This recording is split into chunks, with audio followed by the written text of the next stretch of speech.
C'est dans ce tribunal que les militaires congolais sont jugés.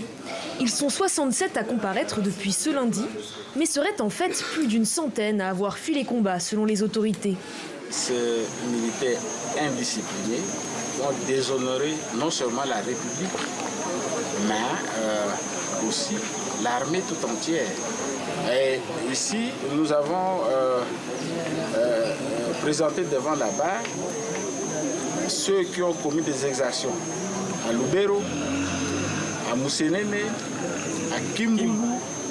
D'abord poursuivis pour avoir déserté, d'autres chefs d'accusation s'ajoutent à la liste. Vol, viol, pillage ou même des assassinats commis au cours de leur fuite. Le premier jour de l'audience est dédié à l'identification des prévenus, tous issus de différentes unités. Nous ne sommes qu'à l'identification. On saura si on aura affaire à quitter certains ou pas, après avoir nous présenté les faits de chacun. Parmi les faits reprochés, le pillage de Moussénéné, en fin de semaine dernière.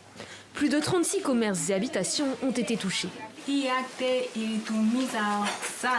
Ces pillages nous ont beaucoup inquiétés. Nous voulons que le gouvernement punisse tous ces militaires, car ces pillages nous causent beaucoup de problèmes. Depuis, il n'y a plus d'activité dans la zone. Tous les commerçants ont fui, nous avons tout perdu. De nombreuses victimes des pillages se sont déplacées pour assister à l'audience.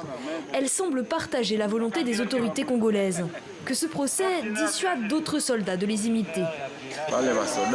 Il faut que tous ces militaires qui se sont mal comportés soient sanctionnés pour que tout le monde voit qu'ils sont punis.